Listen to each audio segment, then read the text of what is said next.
wani lokaci ya kamata mutum ya yi ƙaho? Ƙaho ba bature ya zo yana yin ƙaho yanzu ba ya yi na'urar ƙaho? Amma wallahi in ka sake ka tafi wurin bature wata ran aka yi maka ƙaho sai ka haukace, saboda wannan abin to is beyond border, ya wuce katangar bature. Akwai ranakun da ba a yin ƙaho,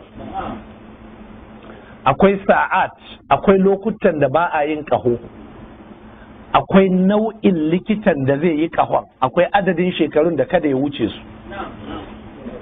Bature bai san wannan ba, har yau karatun shi bai kai ba, saboda karatun bature nazari ne, wannan kwa karatu ne wanda sai da wahayi. To in ka tafi bature ne maka ƙaho wata ran za ka haukace, ana soka maka aka zare shikenan sai dai a wuce da kai asibitin mahaukata kuma.